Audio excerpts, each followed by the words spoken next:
Hello everyone. आज आपण तुमची जी काही थर्ड सेमिस्टरची एक्झाम झाली त्यानंतर फोर्थ सेमिस्टरला SY स्टार्ट करतोय. फोर्थ सेमिस्टर मध्ये जे काही आपले सब्जेक्ट्स आहेत, आज आपला पहिलाच लेक्चर होतोय. तर तुम्हाला सब्जेक्ट माहिती असावेत. तुम्हाला कदाचित बाकीचे लेक्चर्स काल एक तुमचा लेक्चर झाला असेल करिश्मा मॅडमचा. तर यामध्ये या सेमिस्टरला माझ्याकडे कॉमनचा तुमचा एक सब्जेक्ट असणार आहे BRM, बिझनेस रिसर्च मेथड. आणि जो काही मार्केटिंगचे सब्जेक्ट आहेत त्यापैकी एक रुरल मार्केटिंग माझ्याकडे आहे.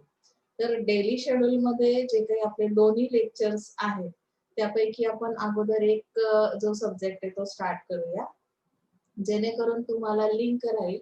आणि दुसरा महत्वाचा मुद्दा असा आहे की तुमचा जो BRM हा सब्जेक्ट आहे, तर BRM हा सब्जेक्ट तुमचा रिसर्च बेस्ड सब्जेक्ट आहे.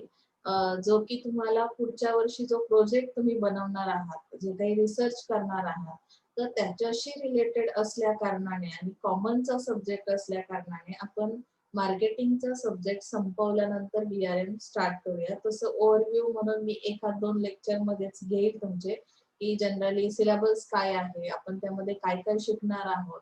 तर ह्या सगळ्या गोष्टी कशा आहेत ते प्रॅक्टिकली तुम्हाला इम्प्लिमेंट करायच्या आहेत. यावर्षी जेव्हा तुम्हाला बेसिक नॉलेज येईल की BRM म्हणजे नक्की काय आहे किंवा बिझनेस रिसर्च मेथड म्हणजे नक्की काय आहे, आपण प्रोजेक्ट मध्ये कशा पद्धतीने डेटा कलेक्ट करतो किंवा डेटा कलेक्ट केल्यानंतर एक्झॅक्टली आपल्याला कशा पद्धतीने मेजरमेंट्स घ्यावे लागतील, क्वालिटेटिव्ह क्वांटिटेटिव्ह अनालिसिस कसं करायचं आहे. तर ह्या सगळ्या म्हणजे त्यामध्ये वापरले जाणारे व्हेरिएबल्स असतील, तर ही सगळी माहिती मी तुम्हाला कॉमनच्या याच्यामध्ये देणारच आहे, जो काही बिझनेस रिसर्च मेथड टॉपिक आहे. पण आज मुद्दा म्हणून सांगितलंय, तुमचे जे काही फ्रेंड्स असतील बाकीचे जे फायनान्सला आहेत रिमेनिंग स्टुडंट्स, त्यांनाही तुम्ही ही माहिती प्रोव्हाइड केली तरी सुद्धा चालेल की आपण BRM लवकरच स्टार्ट करूया. पण तत्पूर्वी आपण अगोदर मार्केटिंग संपवतोय, त्यामुळे मी दोन्ही कंबाईन लेक्चर लावलेले आहेत.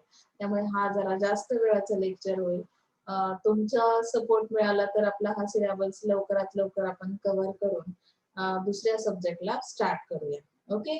सो आपण आज रुरल मार्केटिंग याविषयी बोलूया. मी तुम्हाला बिझनेस रिसर्च मेथड बद्दल थोडीसं ओव्हरव्ह्यू सांगितला की त्यामध्ये काय काय असणार आहे. आज आपण रुरल मार्केटिंगचा जो सिलेबस डिझाईन केलेला आहे, जनरली मार्केटिंगचे माझ्या लक्षात आलं की मागच्या सेमिस्टरला जे काही माझे लेक्चर्स झाले, तुमचा पहिलाच एक्सपिरियन्स होता, तुम्ही स्पेशलायझेशन यावर्षी चूज केलं.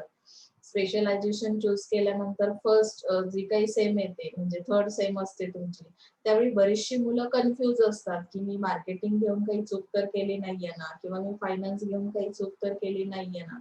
तर अशा द्विधा मनस्थितीत काही लोकांनी एक सेमिस्टर कंप्लीट केलेलं आहे असं मला थोडंसं लक्षात आलंय. तर आपण त्या संदर्भात सुरुवातीला मी तुम्हाला थोडंसं गायडन्स करेन की मार्केटिंग हा जो टॉपिक आहे, मार्केटिंग मध्ये तुम्हाला पाठांतर अजिबात नकोय. प्रत्येक गोष्ट तुम्हाला यामध्ये समजून घ्यायची आहे. जनरली जर तुम्ही रुरल मार्केटिंगचा विचार केला तर रुरल मार्केटमध्ये कशा पद्धतीचा कस्टमर एंटर होतो किंवा रुरल मार्केटमध्ये असणाऱ्या कस्टमरचं बिहेवियर कसं आहे किंवा तिथे आपण कुठल्या स्ट्रॅटेजीज अप्लाय करू शकतो, या पॉसिबिलिटीज, तर ह्या सगळा त्यामध्ये विचार केलेला है। जैसे कि हम देख सकते हैं ना कि रूरल मार्केट यानी कि हम उससे बिलोंग करते हैं, हम भी थोड़े से मतलब कि हम अर्बन एरिया से तो बिलोंग नहीं कर रहे हैं। तो यहाँ पे रूरल मार्केट का कस्टमर हम कंपेयर किसके साथ कर सकते हैं, इंडिविजुअल हमारे साथ भी कंपेयर कर सकते हैं, जिसकी वजह से आपको ये पूरा नॉलेज मिलेगा कि हम किस तरह की सोच लगी, किस तरह का हमारा परसेप्शन रहता है जब भी हम शॉपिंग के लिए मार्केट में निकलते हैं। तो मार्केटिंग में जाते वक्त हमारे दिमाग में किस तरह के थॉट्स रहते हैं, हमारे एक्सेप्टेशंस क्या है। तो इस तरह का स्टडी हमें इस रूरल मार्केट के अंदर क्या करना है, स्टडी करना है। जैसे कि अगर आप यहाँ पे देख सकते हैं, स्क्रीन पे आप लोग देख सकते हैं कि यहाँ पे फर्स्ट टॉपिक जो है टोटली रूरल मार्केट मतलब क्या है, उसका इंट्रोडक्टिव पार्ट यानी कि उसकी नेचर फीचर क्या है, कैरेक्टरिस्टिक किस तरह के हैं रूरल मार्केट। जैसे कि हम इंडिविजुअल कैरेक्टरिस्टिक स्टडी करते हैं ना कि आपका नेचर किस तरह का है, आप किस तरह से बिहेव करते हो, तो उस तरह से उन्होंने यहाँ पे रूरल मार्केटिंग के अंदर क्या किया है कि इंट्रोडक्टिव पार्ट दिया है कि एग्जैक्टली रूरल मार्केट का फीचर किस तरह का है। Is that clear? सो हम लोग वन बाय वन ये फोर्थ युनिट जो है बहुत सिंपल और ज्याला आपण म्हणतो की खूप साध्या लँग्वेज मध्ये तुम्हाला एक्सप्लेन करण्याचा प्रयत्न केलेला आहे. त्यामुळे तुम्ही मार्केटिंगचे स्टुडंट आहात, तुमचा इंटरेस्ट मार्केटमध्ये किती आहे किंवा तुम्हाला मार्केटच्या किती गोष्टी माहिती आहेत, तर तुम्ही तुमचे एक्झाम्पल सुद्धा माझ्यासोबत शेअर करू शकता. बऱ्यापैकी आपण आता सुरुवात आहे त्यामुळे मी रेकॉर्डिंग तुम्हाला दिलंय. यानंतरचे बरेचसे लेक्चर मी लाईव्ह घेण्याचा प्रयत्न करेन, जेणेकरून मला तुमच्या ज्या काही रिस्पॉन्स आहे तुमचा तोही माझ्या लक्षात येईल. कारण की आपल्याला हा टॉपिक फक्त पुस्तकी नॉलेज म्हणून बघणार नाही आहोत. आपल्याला ह्या सगळ्या गोष्टी मार्केटमध्ये जेव्हा तुम्ही ऍज अ बिझनेसमॅन मार्केटर म्हणून जेव्हा जाल, तुमचा घरचा बिझनेस असेल तो डेव्हलप करायचा असेल, तर आपण काय काय करू शकतो, तुमच्या क्रिएटिव्ह माइंड मध्ये कुठल्या आयडियाज आहेत त्या तुम्ही शेअर करू शकता आणि त्या पद्धतीने तुम्ही विचार करायला सुरुवात केली तरी सुद्धा तुमच्यासाठी ते बेस्ट असेल आणि तुमचा अभ्यासही होईल. ओके, सो आपण आता इथे वन बाय वन एक एक टॉपिक बघूया. तुमचा फर्स्ट चॅप्टर आहे introduction. So let's see. Introduction to rural market, definition and scope of rural marketing. आपण जनरली जर स्टडी इंट्रोडक्टिव्ह पार्ट स्टडी करायचं ठरवलं तर आपल्याला त्यामध्ये काय काय माहिती असणं गरजेचं आहे.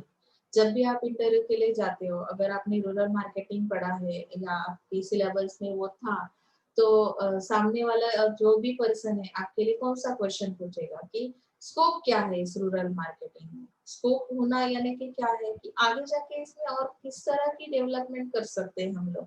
अभी जो भी कंडीशन है मार्केट की, तो उसमें हम एडिशनल और कौन सी चीज दे सकते हैं, स्कोप कौन सा है. जैसे आप लोगों ने अभी बीएमएस चूज किया, बीएमएस का कोर्स कर रहे हैं, कभी कोई आपको क्वेश्चनिंग करता है कि बीएमएस चूज करने के पीछे क्या रीजन है, क्या स्कोप है आगे इसके लिए. तो उस तरह से रूरल मार्केटिंग के लिए क्या स्कोप है वो हमें फर्स्ट चैप्टर में स्टडी करना है. रूरल मार्केट की जो इंडियन साइज उन्होंने बताया, साइज एंड स्कोप कि एग्जैक्टली पॉपुलेशन कितनी है यहाँ की. जब भी हम मार्केट में जाते हैं, मार्केटिंग किसी एक प्रोडक्ट का या सर्विस का कर लेते हैं, तो हमें वहाँ पे पॉपुलेशन के बारे में जानकारी होना बहुत जरूरी है. अगर बहुत ज्यादा पॉपुलेशन है तो ऐसे हालात में हम किस तरह से मार्केटिंग कर सकते हैं, ये भी हमें सोचना बहुत जरूरी रहता है. सो यहाँ पे हमें पहले साइज के बारे में स्टडी करना होगा इंट्रोडक्टिव पार्ट में. Rural development as a core area, efforts put for rural development by government. अभी यहाँ पे जो ओवरव्यू दिया है उन्होंने कि अगर हमें लग रहा है कि यहाँ पे बहुत स्कोप है और भी कुछ किया जा सकता है, यहाँ की पॉपुलेशन इतनी है, साइज के बारे में हमें पता चल रहा है, तो उन्होंने एक ओवरव्यू दिया है कि गवर्नमेंट जब भी डेवलपमेंट के बारे में सोचती है तो रूरल एरिया के बारे में उनकी कौन सी मतलब स्कीम्स कौन से हैं, प्रमोशंस किस तरह से दिए जा रहे हैं, किस तरह के एफर्ट्स गवर्नमेंट हमारी जो भी है वो ले रही है. तो ये सब यहाँ पे हमें देखना बहुत जरूरी है. यानी कि हमें प्रोफाइल स्टडी करनी है. थर्ड पॉइंट में आप देख सकते हैं emerging profile of rural markets in India. यानी कि प्रोफाइल के अंदर क्या क्या होता है. जैसे अगर हमें डीप स्टडी करना है, हमने स्कोप के बारे में स्टडी किया, पॉपुलेशन साइज के बारे में डेमोग्राफी स्टडी की, तो उसके अंदर उन्होंने एक चीज और बताई कि एग्जैक्टली प्रोफाइल हमें पता होना जरूरी है. जैसे हम हमारी प्रोफाइल बनाते हैं ना कि आपका पूरा बायोडाटा उसके अंदर आता है, तो उस तरह से रूरल मार्केट जो भी है इंडिया के अंदर, जो भी रूरल मार्केट है, तो उसकी एक प्रोफाइल, इमर्जिंग प्रोफाइल यानी कि अभी जो प्रोफाइल बनी है, जिस तरह की इंफॉर्मेशन उसके अंदर है वो हमें स्टडी करनी है. इज दैट क्लियर ना? So next point is that problems of rural market. यानी कि रूरल मार्केट किस तरह की प्रॉब्लम्स फेस कर रही है. अभी हम लोग देख रहे हैं कि ग्लोबलाइजेशन की वजह से ऑल ओवर वर्ल्ड के अंदर बहुत सारी डेवलपमेंट हो रही है. यानी कि कस्टमर के एक्सपेक्टेशन बढ़ रहा है, हर दिन कोई ना कोई नई टेक्नोलॉजी मार्केट के अंदर एंटर कर रही है. फिर भी अगर हम लोग रूरल एरिया से बिलोंग करते हैं तो हमें इतना तो पता ही होता है कि जनरली रूरल मार्केट किस तरह के प्रॉब्लम्स फेस करता है, तो वो भी हमें इसमें देखना है. जो जानकारी हमारे पास ऑलरेडी है वही इसके अंदर है, क्योंकि हम रूरल एरिया से बिलोंग करते हैं. Is that clear?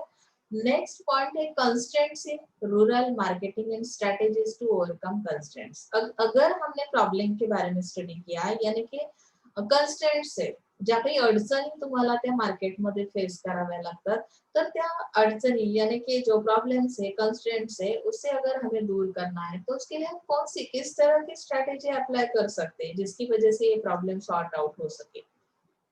तो हमें उसका डिटेल स्टडी, कंस्ट्रेंट्स के बारे में स्टडी करना है, स्ट्रेटेजीज के बारे में स्टडी करना है, वो स्ट्रेटेजीज वहां पे इम्प्लीमेंट कर सकते हैं या नहीं कर सकते, उसकी पॉसिबिलिटीज को स्टडी करना है और इस तरह से हमें वो प्रॉब्लम क्या करना है, सॉल्व करना है। तो ये रहा आपका introductive part. Is that clear ना? नेक्स्ट यूनिट जो है आपका रूरल मार्केटिंग का, बहुत इंटरेस्टिंग टॉपिक्स है इसके अंदर। आप दोनों भी मार्केटिंग के सब्जेक्ट अगर देख रहे हो तो आपको समझ में आएगा कि इसकी वजह से आप साइकोलॉजिकल स्टडी जो है आपका बहुत स्ट्रांग हो सकता है।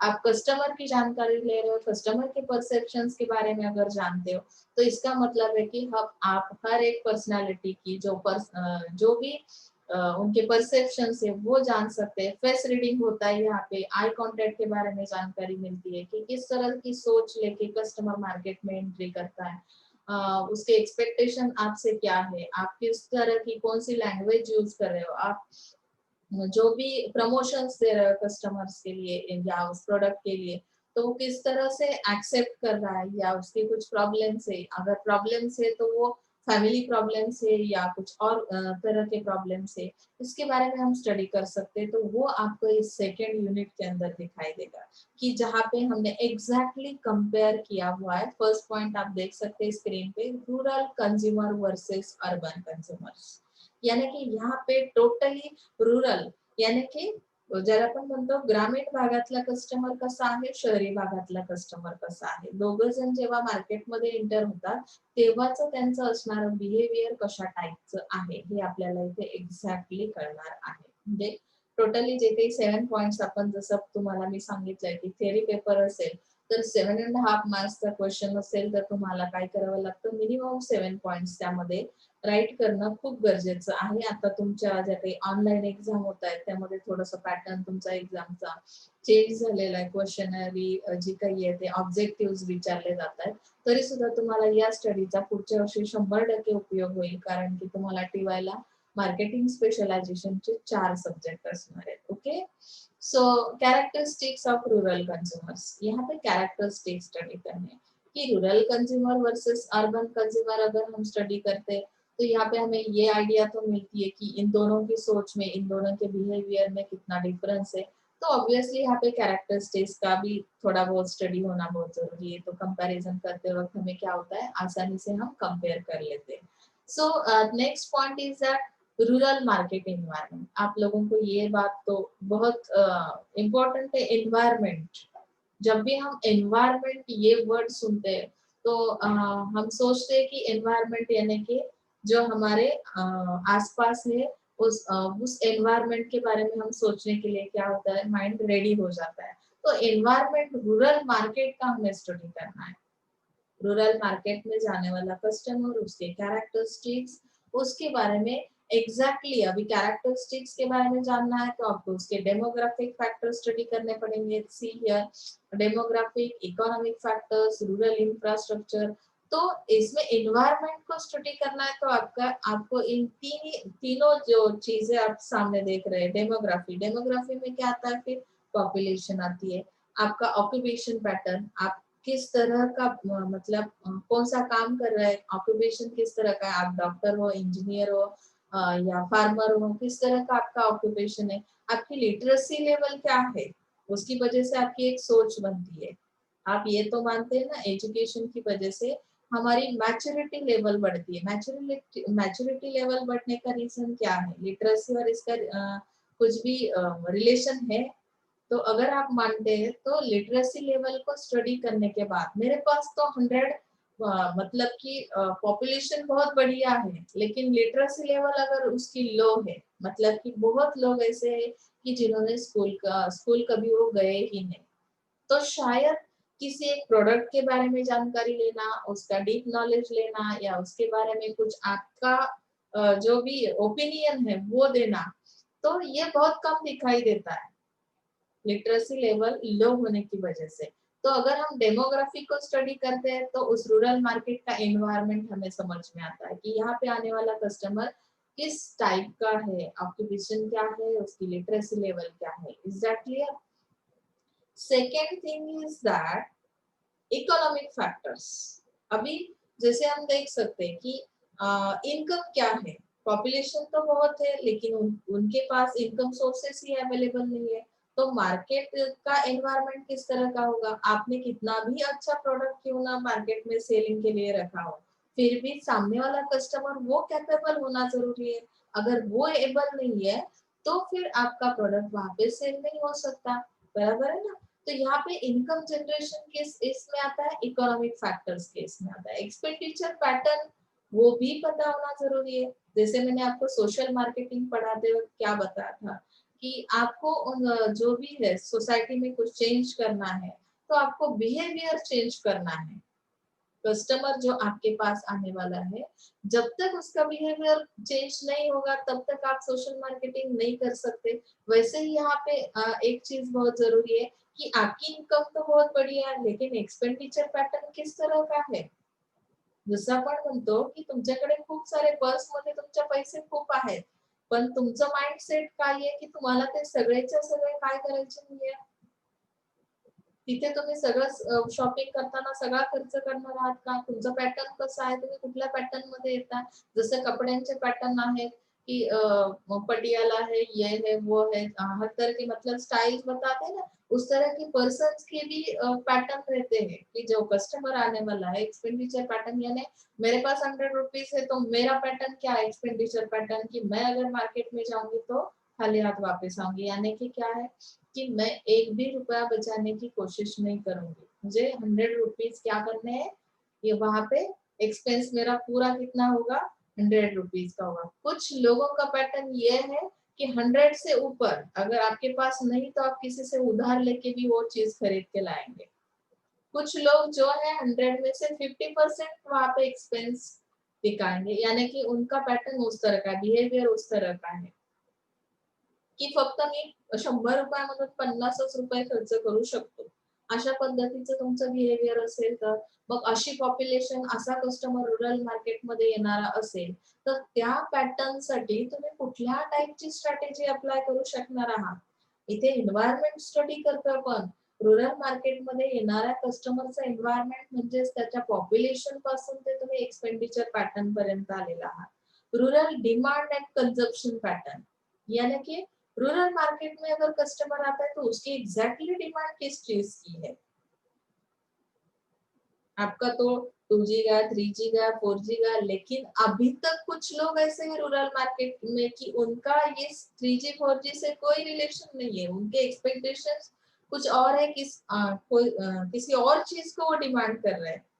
तो वहां पे आपका जो टेक्नोलॉजी है उसका तो कुछ फायदा होने वाला नहीं है. इतना एक्सपेंसिव प्रोडक्ट तो वो लोग लेंगे नहीं. उनका एक्सपेंडिचर पैटर्न ही अलग है, कंजप्शन पैटर्न भी अलग है, तो फिर वो लोग उस चीज के लिए डिमांड करेंगे नहीं. तो यहाँ पे भी हमें एनवायरनमेंट को स्टडी करते वक्त ये भी चीज बहुत जरूरी है. रूरल मार्केट इंडेक्स के बारे में बताया. इंडेक्स किस तरह से बनाई जाती है, इंडेक्स का मीनिंग क्या है ये मैं आपको डीपली नहीं बताऊंगी क्योंकि आज तक जितनी भी पढ़ाई आपने की है, जितने क्लासेस में आपने एंटर किया है उसमें इंडेक्स का तो मतलब इंडेक्स तो होती ही है हर सब्जेक्ट में. इंडेक्स के अंदर क्या रहता है, इंडेक्स के अंदर शॉर्ट फॉर्म में आपको क्या मिलता है, इंफॉर्मेशन मिलती है कि डीपली इसके अंदर क्या होना जरूरी है. रूरल मार्केट स्टडी कर रहे हैं तो इंडेक्स से ही पता चलता है कि अंदर क्या होगा. तो इसके लिए तो हम लोग सिलेबस को स्टडी करते हैं. ये इंडेक्स ही तो हम स्टडी कर रहे हैं ना आज. तो उस तरह से रूरल मार्केट की इंडेक्स अगर स्टडी करनी है तो हमें क्या करना पड़ेगा कि इकोनॉमिक फैक्टर्स यानी कि इनकम से लेके उनका एक्सपेंडिचर तक हमें क्या मिलेगा, डिटेल डेटा मिलेगा, इंफॉर्मेशन मिलेगी जिसकी वजह से हम हमारी जो स्ट्रेटेजीज है वो फिक्स कर सकते हैं, उस मार्केट के लिए अप्लाई कर सकते हैं. Land use pattern. Land use pattern मतलब क्या है, किस तरह से मतलब कंजप्शन पैटर्न के अंदर ही वो आता है कि आपके पास जितना कुछ है तो वो आप किस तरह से उसका कंजप्शन कर रहे हैं. समझ में आ रहा है ना. तो हमें क्या करना है, डेमोग्राफी स्टडी करनी है, इकोनॉमिक फैक्टर्स को स्टडी करना है, रूरल इंफ्रास्ट्रक्चर को स्टडी करना है। जब भी हम किसी चीज का डिटेल स्टडी कर रहे हैं, एनवायरमेंट, अभी हम लोग बोलते हैं ना हमारे घर का एनवायरमेंट बहुत हेल्दी है।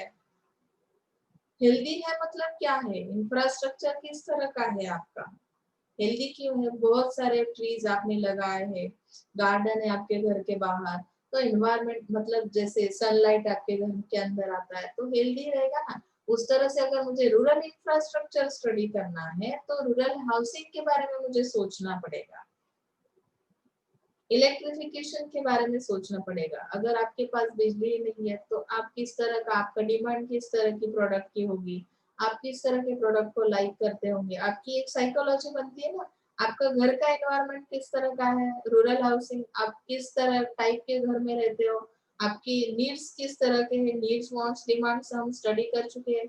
तो ज्याला पण म्हणतो की तुमचं घर कसं आहे, तुमच्या घरामध्ये कुठल्या पद्धतीच्या फॅसिलिटीज आहेत, त्या फॅसिलिटीज नुसार तुमच्या डिमांड्स तयार होतील, त्या पद्धतीचं तुमचं कंझम्पशन पॅटर्न असेल, रोड्स अवेलेबल आहेत का, रूरल इंफ्रास्ट्रक्चर मध्ये तेही खूप गरजेचं है। मुझे अगर रूरल मार्केट में एंटर होना है, किसी चीज को मुझे वहां पे सेल करना है, तो उसकी कंडीशन क्या है उस मार्केट की। तो एनवायरमेंट स्टडी करते वक्त मैंने जब इंफ्रास्ट्रक्चर को स्टडी किया तो मेरे ध्यान में आया कि वहां पे जाने के लिए प्रॉपर रोड कंस्ट्रक्शन ही नहीं हुआ है, तो शायद आपकी जो एक्सपेंसिव प्रोडक्ट है तो वो सही कंडीशन के में उस मार्केट तक नहीं पहुंच सकते। ओके ना। सो हमें यहाँ पे तीन चीजों का हमने एनवायरमेंट के अंदर स्टडी किया। उसके बाद आता है आपका रूरल कंज्यूमर बिहेवियर।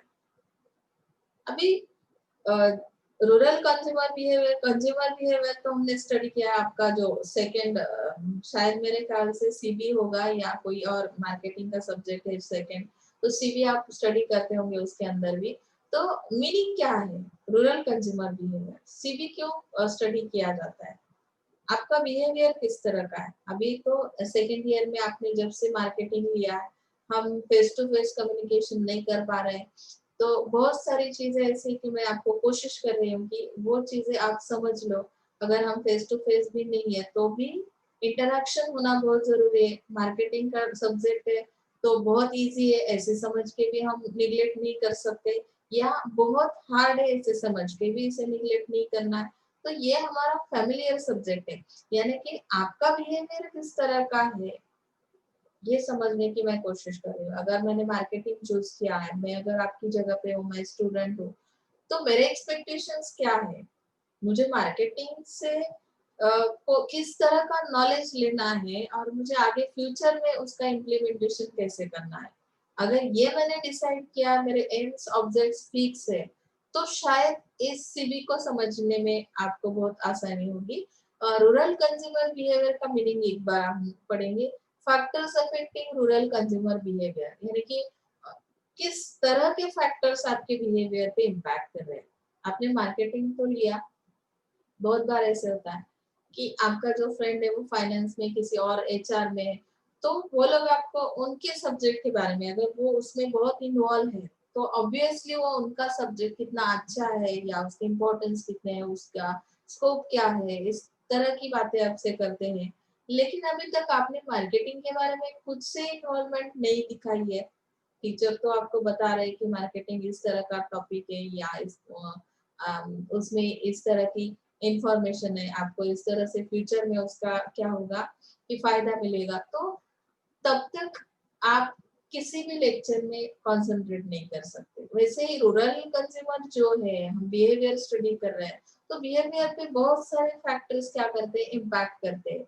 कि अगर मैं किसी चीज को स्टडी कर रही हूँ, कोई और एनवायरनमेंट को तो हमने स्टडी किया कि मेरा कंजप्शन पैटर्न क्या है, मेरा इनकम क्या है, तो वो जो फैक्टर्स है फैमिली फैक्टर्स है, यानी यहाँ पे उन्होंने बताया सोशल फैक्टर्स है। सोसाइटी में बहुत सारे लोग ऐसे होते हैं कि अगर मेरा बिहेवियर भी है, मुझे किसी चीज को क्या करना है कि परचेस करना है, फिर भी अगर सोशल फैक्टर्स इम्पैक्ट कर रहे हैं, सोसाइटी में जो भी चीजें है उसका इम्पैक्ट मेरे माइंड के ऊपर है, तो शायद मैं परचेस नहीं कर पाऊंगी।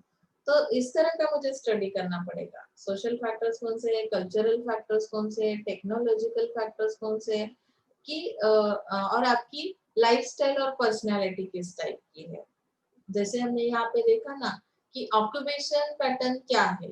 अगर आपकी लाइफस्टाइल किस तरह की, आप डॉक्टर हो, तो ऑब्वियसली आपकी डिमांड उस तरह के प्रोडक्ट्स के लिए रहेंगे जिसकी वजह से आपकी हेल्थ अच्छी रह सके। ओके ना। तो हमें रूरल कंज्यूमर बिहेवियर को डीपली जाके यहाँ पे स्टडी करना है। Okay, next thing is that rural marketing mix.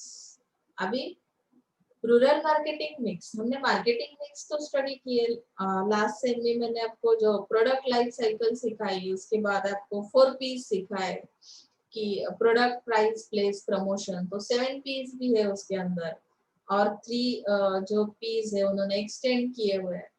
तर इथे तुम्हाला रूरल मार्केटिंग मिक्स मध्ये सुद्धा काय करायचंय की जेव्हा तुम्ही हे अप्लाय करणार आहात, जेव्हा कुठलाही प्रोडक्ट तुमचा मार्केटमध्ये येणार आहे नव्याने, रूरल मार्केटमध्ये जर एखादा प्रोडक्ट मला पाठवायचा आहे, तर त्यासाठी मी हे 4 P's कशा पद्धतीने अप्लाय करेल, म्हणजे कुठल्या टाईपचं प्रोडक्ट आहे, त्याची प्राइस कशी डिसाइड केली जाईल, कुठल्या प्लेसला मला तो सेल करायचा आहे, कुठलं मार्केट आहे, तिथला एरिया, तिथलं एन्व्हायरमेंट, तिथला कस्टमर बिहेवियर सगळं मी स्टडी करेल आणि त्या पद्धतीने माझ्या प्राइसेस असतील, प्रमोशन्स त्या पद्धतीने, मी ऍडव्हर्टाइज त्या पद्धतीने करेल। माझा जो काही कस्टमर आहे तो जर पूर्णपणे लिटरसी लेवल लो आहे असं मी सांगितलं की त्यांना वाचता लिहिता येत नाही, मी प्रमोशन्स जे देते किंवा ऍडव्हर्टायझिंग जे केलं जातं कुठल्या मीडियाच्या थ्रू केलं जातं, मी जर लँग्वेज इंग्लिश यूज करत असेल किंवा मी न्यूजपेपरच्या थ्रू ते मार्केटिंग करत असेल, तर त्या कस्टमर पर्यंत ते नॉलेजच पोहोचणार नाही, तर ऑब्व्हियसली तो तुमचा कस्टमर जो आहे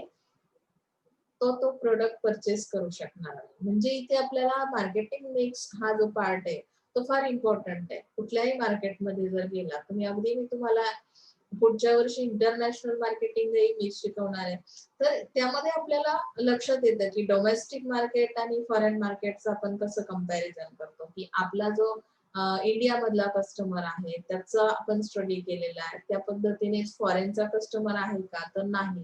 बऱ्याचशा गोष्टींमध्ये तुम्हाला डिफरन्स लक्षात येतो। सेम ॲज इट इज तुम्हाला त्या पद्धतीनेच ह्या मार्केटिंग मिक्स अप्लाय करावे लागतात। सो प्रोडक्टचे स्ट्रॅटेजीज तुम्हाला इथे स्टडी कराव्या लागतील। त्यानंतर रूरल प्रोडक्ट कॅटेगरीज तुम्हाला स्टडी कराव्या लागतील। आता कॅटेगरीज मध्ये काय होतं की सपोज तुम्ही तुमचा जो एक प्रोडक्ट आहे, तर तो कशा टाईपने, म्हणजे तुम्ही एल्डर वन साठी पण बनवलाय, लहान मुलांसाठी तो प्रोडक्ट आहे, स्मॉल साईज मध्ये आहे, FMCG चे जे प्रोडक्ट्स आहेत, म्हणजे ज्याला आपण फास्ट मुव्हिंग कन्झ्युमर गुड्स असं म्हणतो, तर तशा कॅटेगरीज तुम्ही बनवलेल्या आहेत का, की माझ्याकडे फॅमिली पॅक पण अवेलेबल आहे त्याच प्रोडक्टचा आणि स्मॉल क्वांटिटी मध्ये अगदी पाउच मध्ये पण मी तो प्रोडक्ट काय करते, सेल करते, तर अशा पद्धतीची माझी स्ट्रॅटेजी आहे का प्रोडक्टची। तर रूरल मार्केटचं स्टडी केल्यानंतर तुम्ही ते मार्केटिंग मिक्स काय करू शकाल, अप्लाय करू शकाल। कन्झ्युमर ड्युरेबल्स कुठले आहेत, ऍग्रिकल्चरल गुड्स आणि सर्व्हिसेस याचा विचार तिथे करावा लागेल, कारण आपला बेस रूरलचा काय आहे, ऍग्रिकल्चरल बेस आहे। मग तिथे ऍग्रिकल्चरल गुड्स कुठल्या टाईपचे तुम्हाला जास्त डिमांड करतो कस्टमर, कुठल्या टाईपच्या सर्व्हिसेस त्यांच्यासाठी गरजेच्या आहेत, जसं आपण होम डिलिव्हरी देतोय का, ऑनलाईन सर्व्हिस प्रोव्हाइड केली जाते का, तर ह्याचा सुद्धा मला इथे स्टडी करणं गरजेचं आहे।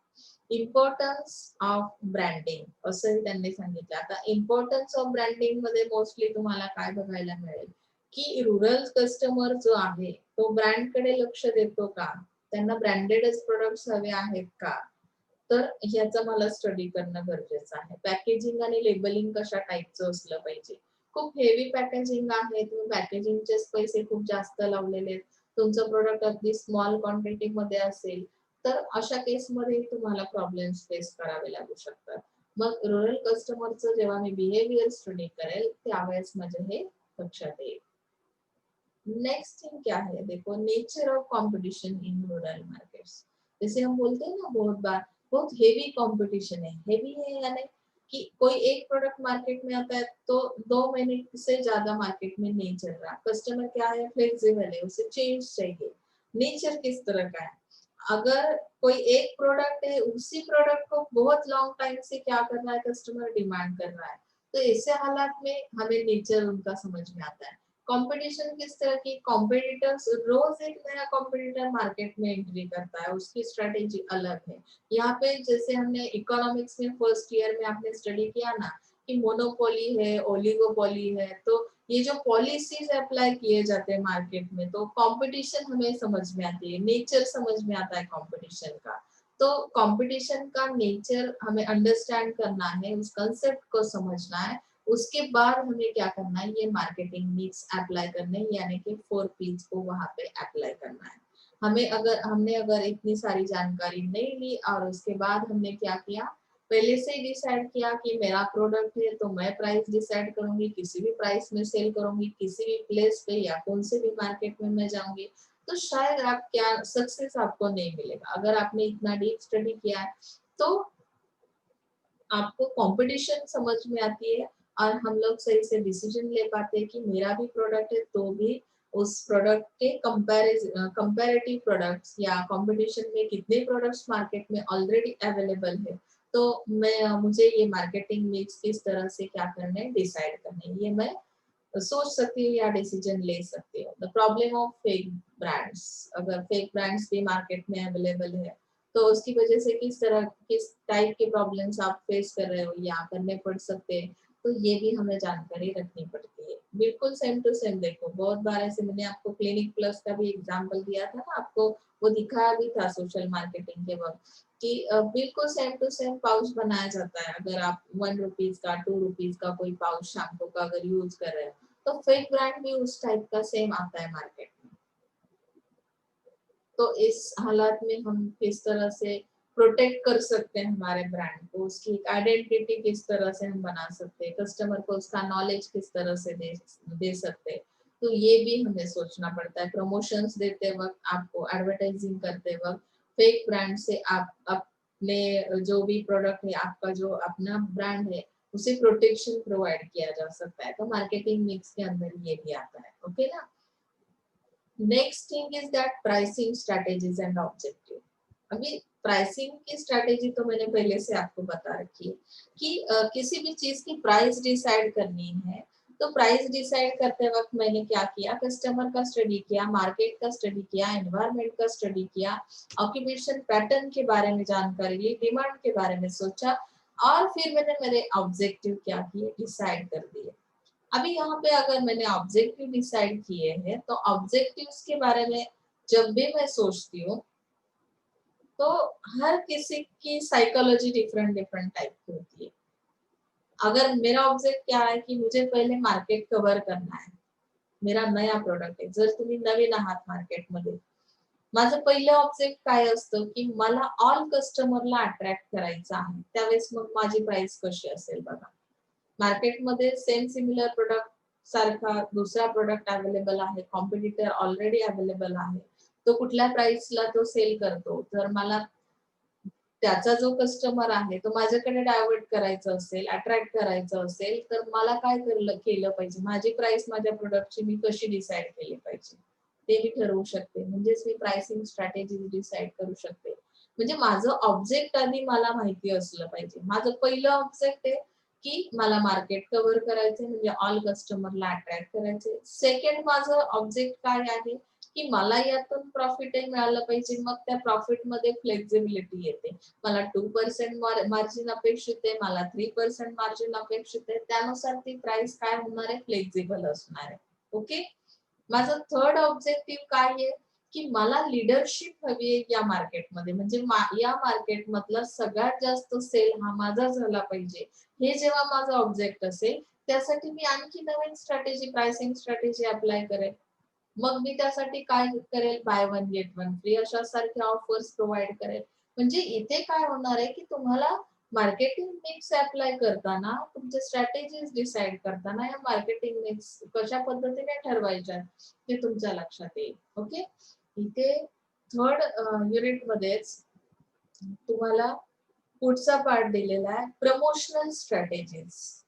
आता प्रमोशन्स तर द्यायचे आहे, तुम्हाला ऍडव्हर्टायझिंग करायचंय, पण ऍट ए टाइम तुम्ही ऑल कस्टमर हा एकच आहे असं कन्सिडर करून जर एकाच टाइपची ऍडव्हर्टाईज तयार केली, बघा बऱ्याचदा असं होतं की ऑल ऑडियन्स जो आहे त्याला आपण एकाच ग्रुपमध्ये कन्सिडर केलं. आता माझ्याकडे जे SYBMS चा मार्केटिंगचा ग्रुप आहे, मी त्यांना मार्केटिंग हा विषय शिकवणार आहे. तर मी फक्त कुठल्यातरी माझ्याच व्ह्यूने एकाच पॉइंट ऑफ व्ह्यूने जर गेले, तर काय होणार आहे, मी ऑल ऑडियन्सला काय केलंय एका ग्रुपमध्ये कन्सिडर केलंय. म्हणजे त्यांची मॅच्युरिटी लेव्हल असेल, अंडरस्टँडिंग पॉवर असेल, ही काय केली सेम सिमिलर कन्सिडर केली. आणि माझा लेक्चर मी फक्त एकाच कुठल्यातरी लँग्वेजमध्ये कंटिन्यू करत गेले, तर कदाचित ऑल कस्टमरला, ऑल ऑडियन्सला मी सॅटिस्फाय करू शकेन का? किंवा अट्रॅक्ट करू शकेन का? नाही करू शकणार. कारण काय, की त्या ग्रुपमध्ये असणाऱ्या प्रत्येक कस्टमर म्हणजे प्रत्येक ऑडियन्सची सायकॉलॉजी, त्यांची मॅच्युरिटी लेवल ही काय असेल, डिफरंट असेल. कदाचित माझं लेक्चर काही 10% लोकांना खूप जास्त अंडरस्टँड करतील ते किंवा त्यांना समजेल तो विषय. 10% ऐसे बचे हुए लोग रहेंगे कि जिनको कुछ भी समझ में नहीं आ रहा, क्योंकि मैंने मेरे पॉइंट ऑफ व्यू से क्या किया कि सबको एक साथ कंसिडर किया, सबकी मैच्योरिटी लेवल को सेम लेवल पे कंसिडर किया। तो इस तरह से मुझे प्रमोशनल स्ट्रेटेजीज कर देने हैं, तो यहाँ पे एडवर्टाइजिंग करते वक्त मुझे क्या करना पड़ेगा, फर्स्टली सेगमेंटेशन करना पड़ेगा। सेगमेंटेशन आप देख सकते हैं स्क्रीन पे। सेगमेंटेशन करना यानी कि उनके ग्रुप्स बनाना। तो ग्रुप्स बनाने के लिए कुछ तो क्राइटेरिया मेरे पास होना जरूरी है। अगर मार्केट में, रूरल मार्केट में कस्टमर अवेलेबल है, उसकी पॉपुलेशन 1000 2000 जो भी है, इतने पीपल्स है, तो सब लोग तो सेम सिमिलर एज के नहीं है, सब लोगों का ऑक्यूपेशन पैटर्न तो सेम नहीं है, या जो भी उनका एक्सपेंडिचर पैटर्न है वो भी अलग अलग टाइप का है। तो सब लोगों के लिए एक एडवर्टाइज बना के सब लोगों को तो सेटिस्फाइड नहीं कर सकते।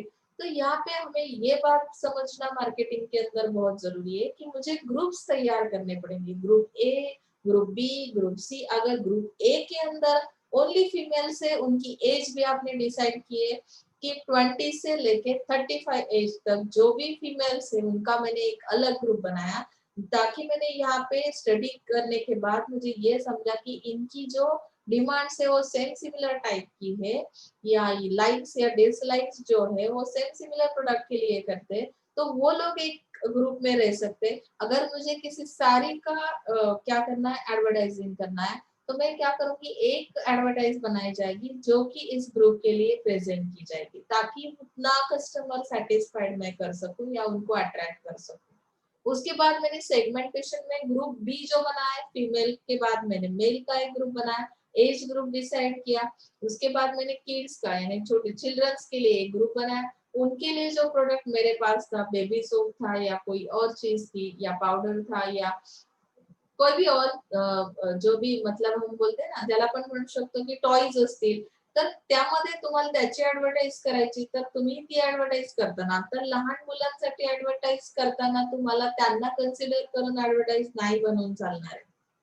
तो यहाँ पे हम क्या कर सकते हैं कि टॉयज परचेस करने वाला कस्टमर कौन है, उनके पेरेंट्स। पेरेंट्स का एज ग्रुप क्या है, तो उनका एक अलग ग्रुप मैंने सेगमेंटेशन के थ्रू बना दिया, और पेरेंट्स को समझ में आ सके इस तरह से मैंने एक एडवर्टाइज उनके लिए बनाई। तो शायद वो सेटिस्फाइड हो गए, तो उन्होंने वो किड्स के लिए प्रोडक्ट आपका परचेज किया, जो भी टॉय आपने बनाया था वो लोग परचेज किया। लेकिन मैंने क्या किया कि ऑल कस्टमर को एक ही ग्रुप में अगर डाल दिया, सेगमेंटेशन नहीं किया, और एक टॉयज के लिए मैंने एक एडवर्टाइज बनाई, तो एल्डर वंस क्या बोलेंगे कि इसका तो हमें कोई फायदा ही नहीं है, ये एडवर्टाइज वो लोग देखते नहीं है, एडवर्टाइज को निग्लेक्ट कर देते हैं, सामने वाला पर्सन रिस्पॉन्स ही नहीं देता। तो सेगमेंटेशन ग्रुप्स तैयार करना ये बहुत बड़ी जिम्मेदारी है, रिस्पॉन्सिबिलिटी है। टारगेटिंग करना, अभी जैसे कि मैंने बताया कि ग्रुप्स बनाए, तो मुझे वन बाय वन एक एक ग्रुप को टारगेट करना है। यहाँ पे जैसे टारगेट का मीनिंग क्या है कि उनके ऊपर, उस ग्रुप के ऊपर फोकस करना है, उनको सेटिस्फाइड करना है, उनको अट्रैक्ट करना है। Is that clear? Second thing is that positioning for rural market. अभी जो भी पोजीशन क्या है रूरल मार्केट के अंदर, उस वो जो भी ग्रुप है या जितनी भी पॉपुलेशन है, जितना ऑडियंस रूरल मार्केट में अवेलेबल है, तो किस पोजीशन पे है, उनका माइंड किस तरह से सेट है, उन लोगों के एक्सपेक्टेशंस क्या है मार्केट से। जैसे बहुत बार हम लोग बोलते हैं कि मार्केट में जाने के बाद अगर कोई आपसे बार्गेनिंग करने के लिए तैयार ही नहीं है, डिस्काउंट ऑफर तो बिल्कुल नहीं है, फिक्स प्राइस अगर आपने रखे हैं तो शायद आपका कस्टमर क्या है, बहुत नाराज है आपसे, तो वहां पे आने वाली डिमांड भी उस तरह की रहेगी कि ओकेजनली वो लोग परचेसिंग करेंगे, रेगुलर परचेसिंग होगा नहीं। तो पोजीशन समझ में आती है इस तरह से कि मार्केट की पोजीशन आजकल कैसी, जैसे कोरोना के बीच हमने ये बहुत आइडेंटिफाई किया कि किस तरह से उतार चढ़ाव है मार्केट में, जिस तरह से मार्केट में रेगुलर जाने वाला कस्टमर था तो कितने परसेंट उस पे इम्पैक्ट हुआ कि कोई डिसीज आता है सोसाइटी में, सोशल इश्यूज कुछ क्रिएट हो जाते हैं, तो उसका इम्पैक्ट टोटली किस पे पड़ता है, मार्केट पे पड़ता है। तो पोजीशन समझ में आती है, उस तरह से रूरल मार्केट की पोजीशन क्या है उसके बारे में हमें इसमें स्टडी करना है। समजतं आहे ना इथपर्यंत?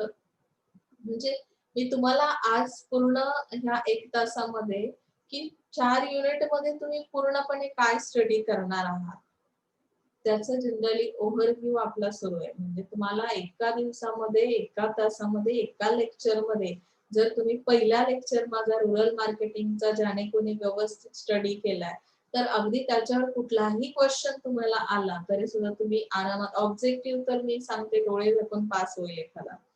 म्हणजे त्यामुळे पुढचे लेक्चर्स तुम्ही बघायचे नाही तसं अजिबात नाहीये. फक्त मी तुम्हाला जस्ट एक आयडिया दिली की कशा पद्धतीने याचा सिलेबस डिझाइन केलेला आहे मार्केटिंगचा. वन बाय वन आपण कसे पुढे पुढे स्टेप बाय स्टेप जातोय. आता बघा लास्ट जो चॅप्टर आहे तुमचा रूरल मार्केटिंग स्ट्रॅटेजीज. मला सांगा तुम्ही एखादा प्रोडक्ट तयार केला. मार्केटमध्ये तो कसा घेऊन जायचा?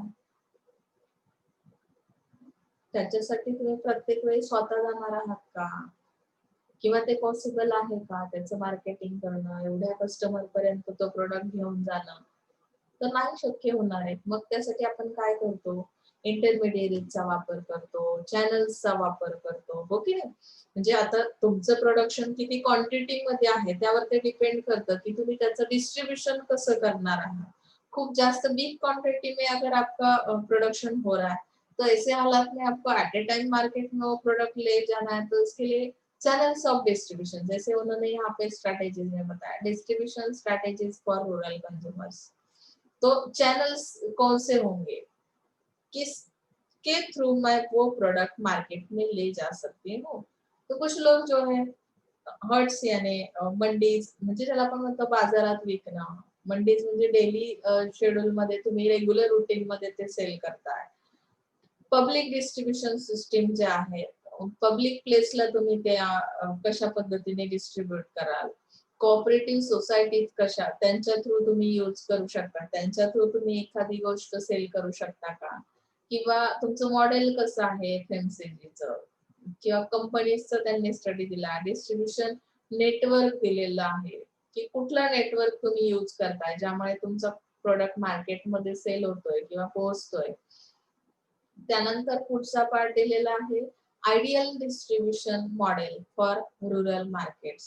म्हणजे तुम्हाला एक आयडियल मॉडेल ज्याला आपण म्हणू शकतो, जसं तुम्हाला मी एखादी गोष्ट विचारली की तुम्ही ऑनलाईन स्टडीकडे कशा पद्धतीने तुमचा पॉइंट ऑफ व्ह्यू कसा आहे, तुमचं स्टडी करण्याची पद्धत कशी आहे, तर प्रत्येकाची एक स्वतःची थीम असते. आता सपोज ऍज अ टीचर म्हणून तुम्ही मला विचारलं की तुम्ही तुमचं जे नॉलेज आहे त्या सब्जेक्ट रिलेटेड तर ते डिस्ट्रीब्यूट कसं करताय, त्यासाठी आयडियल मॉडेल तुम्ही काय ठेवलेलं आहे, कुठल्या वेने तुम्ही गेलात, म्हणजे तुमच्या जो कोणी स्टुडंट आहे म्हणजे इथे कस्टमर आपण म्हणू शकतो की तो सॅटिस्फाय करू शकताय. तर असं एक काहीतरी मॉडेल तयार केलं जातं. जसं आता आपण झूम वर मीटिंग घेतोय त्याच्या थ्रू आपण जनरली आपलं जे काही कम्युनिकेशन आहे, कम्युनिकेशन त्या पद्धतीने होणार आहे, इन्फॉर्मेशन त्या पद्धतीने पास होणार आहे. सेम ॲज इट इज इथे तुम्हाला केस स्टडी बेस असं एक मॉडेल डिस्ट्रीब्युशनचं दिलं जाईल की एक केस आहे, तुमचं प्रोडक्ट कशा टाईपचं आहे, कुठल्या प्लेसला प्रोडक्शन झालंय, किंवा रूरल मार्केटचं एन्व्हायरमेंट कसं आहे, तिथला इन्फ्रास्ट्रक्चर कसं आहे, मग तिथे पॉसिबिलिटीज कशा आहेत की कुठला चॅनल तिथपर्यंत पोहोचू शकतो. लक्षात येतंय ना? तर मग त्या पद्धतीने आपल्याला काय करायचं ते मॉडेल स्टडी करायचं आहे रूरल मार्केटचं. ओके. आणि त्यातला सगळ्यात महत्वाचा इम्पॉर्टंट जो थीम है इसमें कि कोई भी चीज मुझे अगर अप्लाई करनी है मार्केट के अंदर, तो वहां पे कम्युनिकेशन होना बहुत जरूरी है। अगर आप बोल ही नहीं पा रहे हो, कुछ भी आप प्रेजेंट नहीं कर रहे हो, आपका जो भी नॉलेज है प्रोडक्ट के बारे में, जो भी जानकारी है, वो अगर सही तरीके से हम प्रेजेंट नहीं कर रहे, तो भी हमारी ऑल स्ट्रेटेजीज फेल हो सकते हैं। प्रमोशनल स्ट्रेटेजी हो, प्रोडक्ट प्राइसिंग स्ट्रेटेजी हो, तो उस सारी चीजों को अगर सक्सेस लेना है तो हमें क्या करना है, कम्युनिकेशन स्ट्रेटेजी को थोड़ा सा इम्प्रेसिव बनाना है, इफेक्टिव बनाना है। Okay, so challenges in rural communication, मुझे अगर रूरल कस्टमर के साथ कम्युनिकेट करना है तो पहले मुझे क्या चैलेंजिंग फैक्टर्स कौन से हैं। अगर मुझे टीवी मीडिया से क्या करनी है बात, मास मीडिया यूज करना है, मास मीडिया अगर वहां तक पहुंचा ही नहीं है, इलेक्ट्रिसिटी का प्रॉब्लम है या नेटवर्क का प्रॉब्लम है, तो शायद कम्युनिकेशन मेरा क्या नहीं प्रॉपर नहीं हो सकता। तो चैलेंजिंग फैक्टर्स किस तरह के हैं उसे मुझे पहले स्टडी करना है। कम्युनिकेशन तो करना ही है, पहले मुझे प्रॉब्लम्स के बारे में, चैलेंजिंग फैक्टर्स के बारे में स्टडी करना होगा। उसके बाद मैं डिसाइड करूंगी कि मैं किस तरह से कम्युनिकेशन करूंगी। मुझे अगर मेरे फ्रेंड को फोन कॉल करना है तो वहां पे ऑब्वियसली जरूरी है कि मेरे हाथ में तो बहुत बढ़िया मोबाइल है, लेकिन मेरे फ्रेंड के पास अगर वो कम्युनिकेशन के लिए मोबाइल ही अवेलेबल नहीं, तो हमारा कम्युनिकेशन हो ही नहीं सकता, फोन कॉल तो हम कर ही नहीं सकते। तो इस तरह से कुछ चैलेंजिंग फैक्टर्स रहेंगे, तो रूरल मार्केट के अंदर हमें वो चैलेंजिंग फैक्टर्स स्टडी करने हैं। Next thing is that developing effective communication. हमें डेवलप करना पड़ेगा, प्रॉब्लम समझ में आ रहा है तो उस पे सॉल्यूशंस भी निकालने पड़ेंगे, उसके बाद हम इफेक्टिवली कम्युनिकेट कर सकते हैं। डिटरमाइनिंग कम्युनिकेशन ऑब्जेक्टिव, अभी ये भी तो डिसाइड करना है ना कि मेरे ऑब्जेक्ट क्या है। बहुत बार हम बातें तो बहुत कुछ कर लेते हैं, लेकिन फाइनल आउटपुट कुछ भी नहीं निकलता। 1 घंटा मैंने किसी एक पर्सन के साथ मेरा कम्युनिकेशन हुआ, उसके बाद फाइनली मैंने उसका आउटपुट निकालने की कोशिश की, लेकिन मैंने किसी भी एक चीज के बारे में ऐसा सोचा नहीं, या मैंने जो भी कम्युनिकेशन हुआ तो कोई एक सब्जेक्ट था ही नहीं, जनरल जो भी आपका कम्युनिकेशन था बिल्कुल जनरल था, तो आउटपुट नहीं निकलेगा। हमें मार्केट के अंदर अगर कोई भी बिजनेस स्ट्रेटेजी अप्लाई करनी है तो आउटपुट की बहुत जरूरत है। जैसे मैथमेटिक्स में हम करते हैं ना, पहले हम इक्वेशन डिसाइड कर लेते हैं, उसके बाद उसे हम सॉल्व करते जाते हैं कि स्टेप बाय स्टेप क्या करना है, कि x plus y is equal to क्या है। तो हमने एक इक्वेशन बना दिया, हाँ, उसे हमें सॉल्व करना है। उस तरह से मुझे पहले ऑब्जेक्ट डिसाइड करने हैं और उसके बाद मुझे क्या करना है, मेरा जो भी मैसेज है, कम्युनिकेशन है, उस तरह से उनके साथ करना है। मेरा ऑब्जेक्ट क्या है कि मेरा जो प्रोडक्ट है उसकी इंफॉर्मेशन मुझे प्रोवाइड करनी है कस्टमर को, ये मेरा ऑब्जेक्ट है कम्युनिकेशन का, ये मुझे फिक्स पता है। तो मैं जो भी बात करूंगी क्या करूंगी, उस रिलेटेड ही करूंगी ना। मेरा रूरल मार्केटिंग का टॉपिक है और मैं किसी फिल्म की स्टोरी अगर आपको बता रही हूँ, तो शायद मुझे आउटपुट नहीं मिलेगा, मुझे रूरल मार्केटिंग का रिजल्ट लाना है, 100% मार्केटिंग के स्टूडेंट्स को सेटिस्फाई करना है, ये सेकंड ऑब्जेक्ट है। तो मेरा कम्युनिकेशन भी उसी एरिया के रिलेटेड होना जरूरी है, उस तरह से मैं क्या करूंगी, आपके लिए इंफॉर्मेशन प्रोवाइड करूंगी। तो ऑब्जेक्ट को पहले, कम्युनिकेशन ऑब्जेक्ट को पहले डिसाइड करो।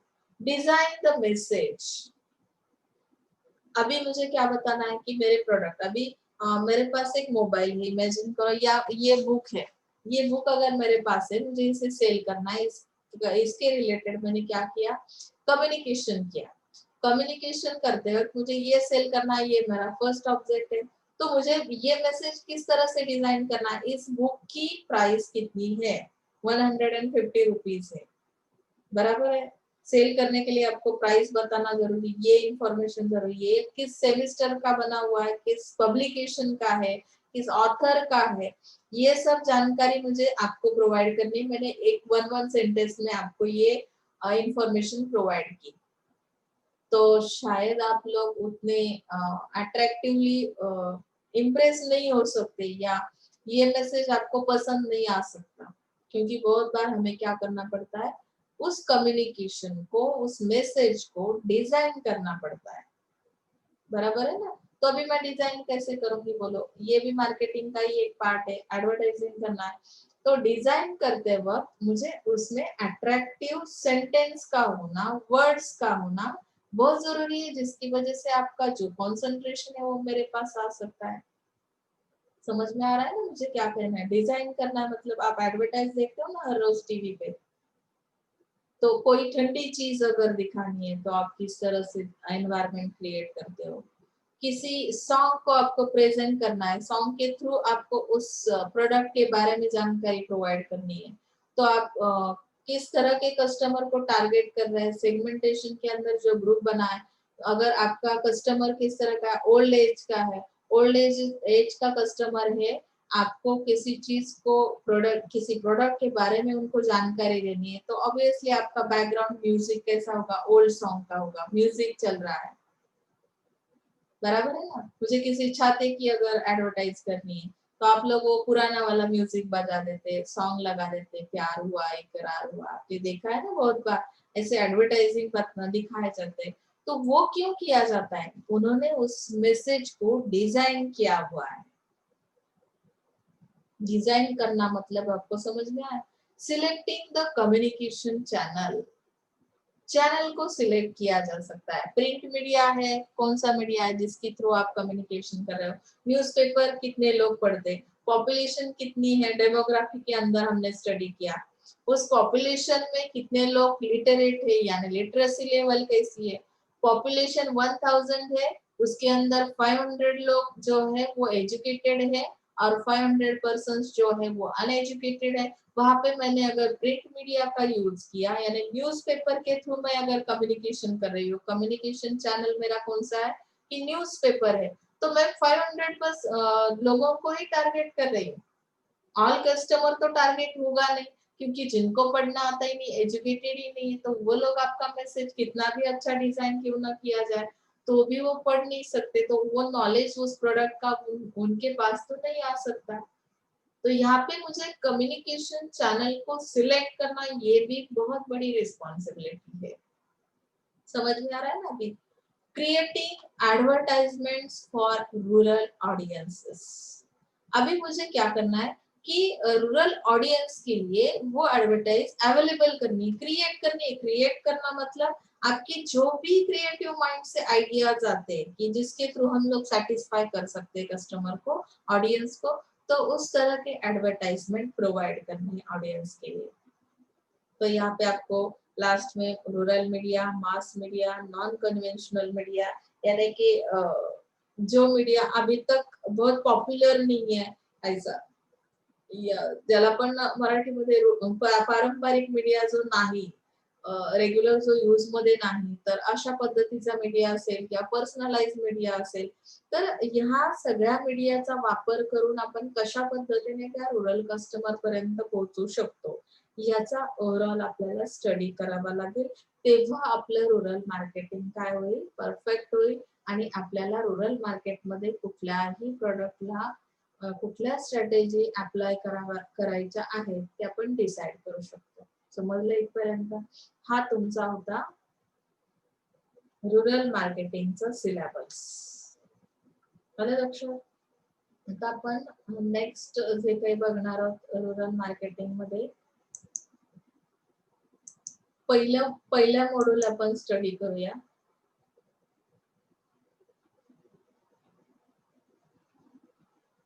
पहिल्या मॉड्यूल मध्ये तुम्हाला इंट्रोडक्टिव्ह पार्ट दिलेला आहे। इंट्रोडक्टिव्ह पार्ट मध्ये मी तुम्हाला बऱ्यापैकी इंट्रोडक्शन एवढी डीप सांगितली, तर तुम्हाला एक इन शॉर्ट तुम्हाला इथे जे काही इंट्रोडक्शन दिलेली आहे ते पुन्हा एकदा आपण बघणार आहोत। तत्पूर्वी मी सांगेन की विषयाला सुरुवात करण्यापूर्वी की तुम्हाला आतापर्यंत मी जो काही सिलेबस एक्सप्लेन केला रूरल मार्केटिंग मध्ये, तर तो तुम्हाला समजलाच असेल असं मी इमॅजिन केलेलं आहे। आणि त्यामुळे आपण पुढच्या विषयाला सुरुवात करतोय की वन बाय वन आपण डीप स्टडी त्याचा करणार आहोत। हा डीप स्टडी करताना तुमच्या माइंड मध्ये जराही कुठे क्वेश्चन मार्क असेल, जराही तुम्हाला काही क्युरिओसिटी असं क्वेश्चन विचारावं असं वाटत असेल, तर तुम्ही 100% मला विचारायचं त्याशिवाय मार्केटिंग मध्ये इंटरेस्ट तयार होत नाही. कम्युनिकेशन जर वन वे असेल, फक्त टीचर्स त्यांच्या पॉइंट ऑफ व्ह्यू ने तुम्हाला सॅटिस्फाय करायला जात असतील, तर त्यांना त्यामध्ये काही इम्प्रुव्हमेंट करायला वाव मिळत नाही किंवा चान्स मिळत नाही. जोपर्यंत तुमच्या ज्या काही फिलिंग्ज आहेत त्या सब्जेक्ट रिलेटेड तुमची इन्व्हॉल्वमेंट लक्षात येणार नाही, तोपर्यंत मला त्या सब्जेक्टमध्ये आणखी तुम्हाला कुठल्या गोष्टींची अपेक्षा आहे, माझ्याकडून आणखी तुम्हाला काय कुठल्या पद्धतीचं नॉलेज अपेक्षित आहे ते समजणार नाहीये. त्यामुळे बऱ्यापैकी आपले जेव्हा जेव्हा लाईव्ह लेक्चर्स होतील रुरल मार्केटिंगचे, तेव्हा मला तुमच्या रिस्पॉन्सची अपेक्षा आहे. अगदी तुम्ही सॅटिस्फाईड असाल तर काही हरकत नाही, पण अगदी तुम्हाला क्युरिओसिटी आहे, मला या गोष्टीबद्दल खूप क्युरिओसिटी आहे की रुरल मार्केटमध्ये गेल्यानंतर हे चॅलेंजिंग फॅक्टर्स आहेत, तर मॅडम याच्यावर मला असं वाटतं की अशा पद्धतीची स्ट्रॅटेजी आपण अप्लाय करू शकतो का?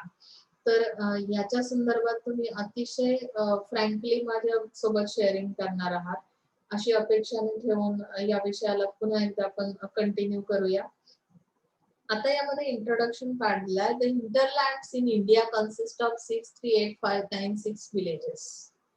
These villages are inhabited by about 850 million consumers, making up for about 70% of population and contributing around half of the country's gross domestic product. GDP बद्दल तुम्हाला माहिती आहेच.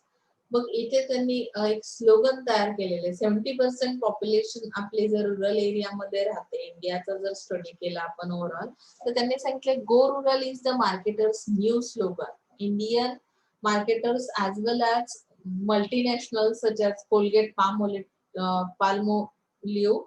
Godrej and Hindustan Lever have focus on rural markets.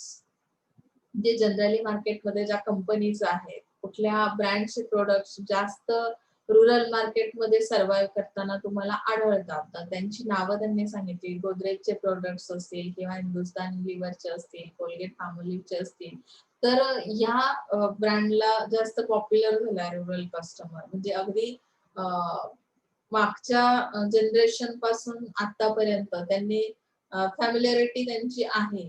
म्हणजे आजही तुमच्या गोदरेजचा कुठलाही product, मग तो hair related म्हणजे असेल किंवा तुमच्या स्किन रिलेटेड असेल, कुठलाही प्रोडक्ट असेल, तर तुम्ही घेऊन गेलात तर त्याला लगेच पॉप्युलॅरिटी मिळते. Thus looking at the opportunities which rural markets offer to the marketers, it can be said that the future is very promising for those who can understand the dynamics of rural markets to their best advantage.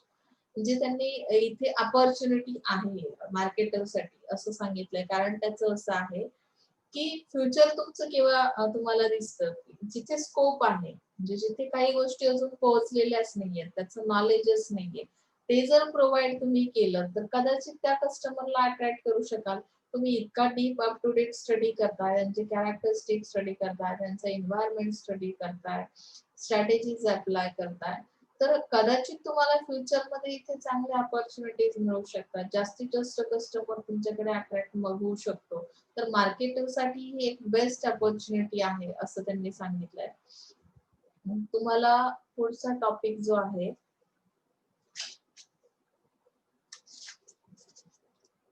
आपण definition आणि scope बघूया. पुढचा nature दिलेलं आहे. Nature नाही, तुम्हाला as per syllabus आपण सर्व point study करणार आहोत. नेचर आणि स्कोप पुढच्या पेजवर आहे. हा सुद्धा पार्ट तुम्हाला rural market versus urban market, यामध्ये सिक्वेन्स थोडा मागे पुढे असेल तरी सुद्धा तुम्ही नोट डाऊन करत चला की आपण किती पॉइंट स्टडी केलेत, ऑल पॉइंट्स झालेत का सिलेबसचे, त्या पद्धतीने आपण वन बाय वन जाऊया. जसा बुकचा तुमचा काही हे आहे सिक्वेन्स, त्यानुसार आपण स्टडी करूया. ओके, सो रुरल मार्केट मी सुरुवातीला सांगितलं की यामध्ये तुम्हाला काही ऍव्हरेज पॉइंट्स दिलेले आहेत. जसं की जे पिक्चर आहे रुरल मार्केटचं, त्यामध्ये कशा पद्धतीने अर्बन मार्केटशी कम्पेअर केल्यानंतर व्हेरिएशन्स येतात त्या प्रत्येक एका पॉइंट मध्ये. जसं की आता आउटलुक मध्ये जर तुम्ही केलात, आउटलुक हे एक त्याचं पिक्चर आहे दिलेलं. अर्बन मार्केटमध्ये काय आहे, free from traditional and custom bound outlook. आणि रुरल मार्केटमध्ये दिलाय society is guided by age old customs.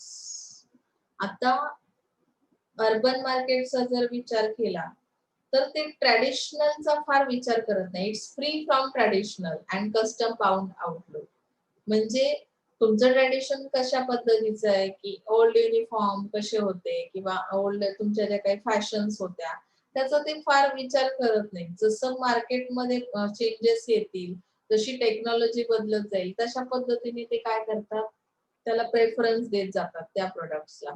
पण इथे रुरल मार्केटमध्ये जर गेला, society is guided by age old customs. म्हणजे काय की कस्टम्स कडे त्यांचा जास्त कल असतो. म्हणजे तुम्ही किती एजचे आहात, तुम्ही कसं राहिलं पाहिजे, सोसायटीचे काही रूल्स बनवलेले जातात बघा. आणि त्या पद्धतीने रुरल मार्केट काय करतं की तुम्हाला रिस्पॉन्स देत जातं. की रुरल मार्केटमध्ये राहणारा कस्टमर, त्याचं बिहेवियर, त्याची लाईफस्टाईल आणि तो त्याच पर्टिक्युलर एका फॉर्म मध्ये जगण्याचा प्रयत्न करतो आणि कन्झम्पशन पॅटर्न ही त्याचा तसाच असेल. ओके. तर पॉप्युलेशनचा जर विचार केला, अर्बन म्हणजे शहरी भागामध्ये density of population is high. घनता. आता यामध्ये पॉप्युलेशन ही जास्त असणार आहे. यामध्ये density of population is low as compare to urban market. Rural market population कशी असेल, लो असणार है. ऑक्यूपेशन ने बताया occupations are diverse ranging from professional skill to unskilled workers. तो अगर हम अर्बन मार्केट के बारे में सोचते तो ऑक्यूपेशंस डाइवर्स है, वहाँ पे हर तरह के हर प्रोफेशन के लोग प्रोफेशनल्स अवेलेबल है. यहाँ पे उन्होंने predominant occupations are cultivation and agriculture labour. तो यहाँ का ऑक्यूपेशन किस तरह का है, रूरल एरिया में अगर फार्मिंग उनका मेन जो भी ऑक्यूपेशन है तो उसके रिलेटेड यानी cultivation and agricultural labour type persons आपको यहाँ पे अवेलेबल होंगे. तो इसकी वजह से आपको इनका एक्सपेंडिचर पैटर्न भी पता चलता है और कंजप्शन पैटर्न भी पता चलता है. ओके. सेगमेंटेशन क्या है, psychographic usage based segmentation is the main base of divide the market. अगर मुझे अर्बन मार्केट को डिवाइड करना है तो उनकी साइकोग्राफी क्या है, साइकोलॉजी के बारे में स्टडी करना पड़ेगा. कि कुछ लोग जो है यूसेज बेस्ड है, यानी अर्बन मार्केट की साइकोलॉजी क्या है, यूसेज बेस्ड है. उनके लिए यूजफुल चीज है तो वो परचेस करेंगे. यूजफुल नहीं है, जैसे ऑकेजनली परचेसिंग करते, कुछ लोग डेली बेस पे किसी चीज का यूज करते. तो जैसे हम लोग बोलते हैं ना, कुछ लोग जो है डेली बेस पे बाहर का खाना पसंद करते हैं, उस टाइप का फूड लाइक करते हैं, तो उस कस्टमर उस फूड को वो डिमांड करते हैं. कुछ लोग है कि ऑकेजनली पार्टीज में वगैरह बाहर का खाना पसंद करते हैं. तो इस तरह से हमें उनका जो साइकोग्राफी है, यूसेज बेस्ड साइकोग्राफी, तो उस तरह से सेगमेंटेशन ग्रुप्स तैयार करने होंगे. अभी यहाँ पे रूरल मार्केट में demographic geographic segmentation can be the base of divide the market. अगर मुझे ग्रुप्स बनाने हैं कस्टमर के तो मुझे क्या करना पड़ेगा, यहाँ पे क्या करना पड़ेगा, मुझे डेमोग्राफिक का स्टडी करना पड़ेगा. पॉपुलेशन कितनी है, पॉपुलेशन के हिसाब से मुझे वो ग्रुप्स बनाने होंगे. पॉपुलेशन के बारे में जानकारी होने के बावजूद मेरे पास और एक जानकारी होनी चाहिए कि किस जियोग्राफिकल एरिया से वो कस्टमर बिलोंग करता है, उसकी साइकोलॉजी क्या होगी, उसकी डेमोग्राफी क्या है.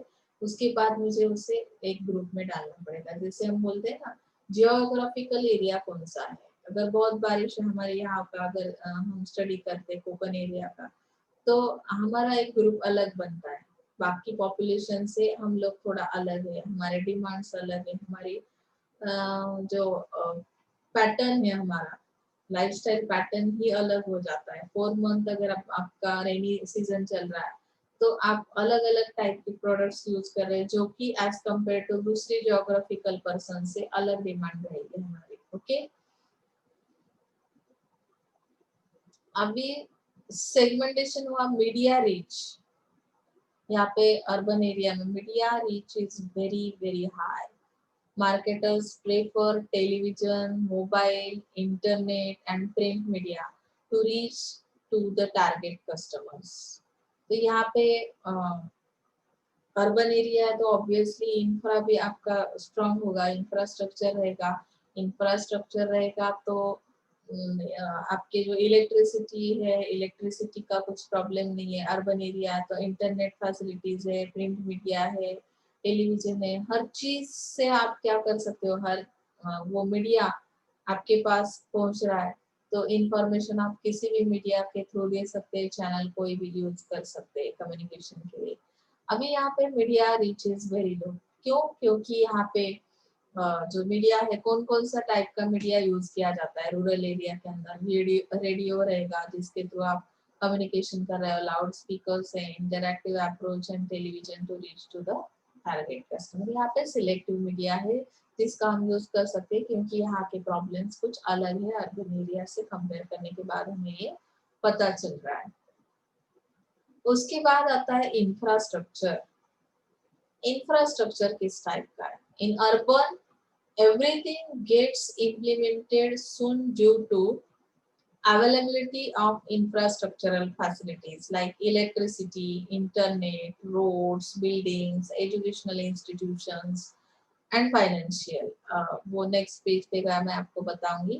तो यहाँ पे इंफ्रास्ट्रक्चर स्ट्रांग है, अवेलेबिलिटी मतलब कि जो भी फैसिलिटीज है वो अवेलेबल होने की वजह से, जैसे मैंने बताया कि इलेक्ट्रिसिटी वगैरह, बिल्डिंग्स है, तो इंफ्रास्ट्रक्चर इसका अर्बन एरिया का स्ट्रॉंग आहे। यहाँ पे थोडे इनएडिक्वेट म्हणजे पुरेशा अशा फॅसिलिटीज नसल्या कारणाने इथे खूप वेळ तुम्हाला द्यावा लागेल या मार्केटमध्ये, ज्याच्यानंतर तुम्ही कम्युनिकेट करू शकाल आणि त्या कस्टमर पर्यंत पोहोचू शकाल।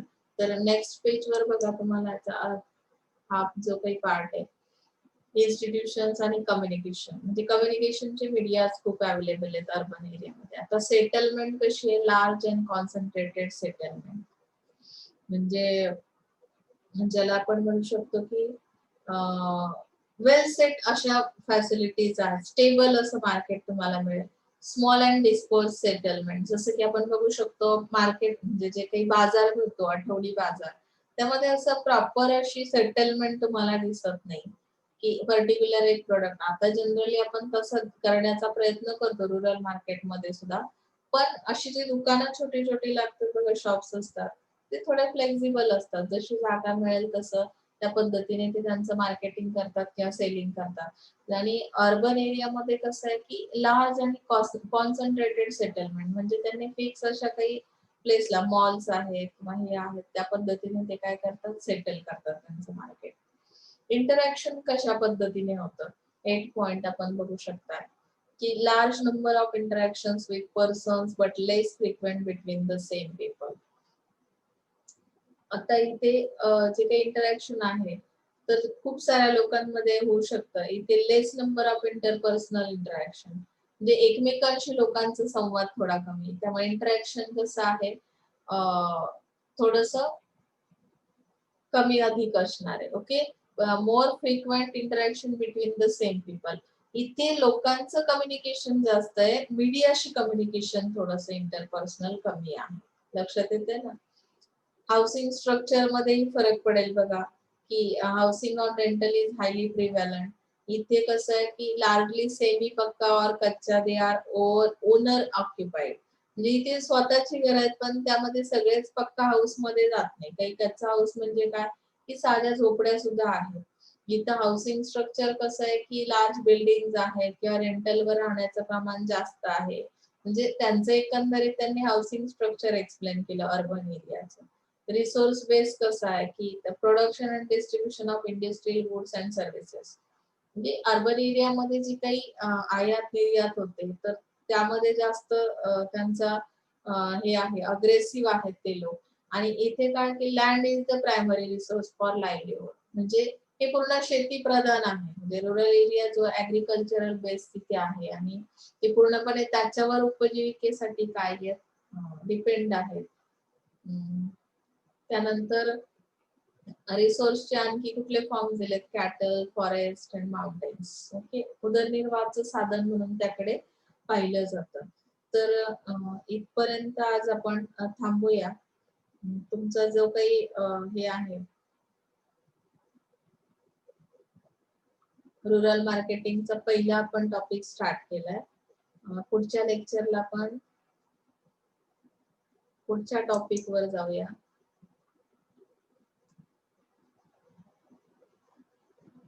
तर आज इथे थांबतोय. काही अडचण असेल तर 100% विचारायचंय. दरवेळेस मी प्रत्येक लेक्चरला हे सांगणार आहे. So thank you so much.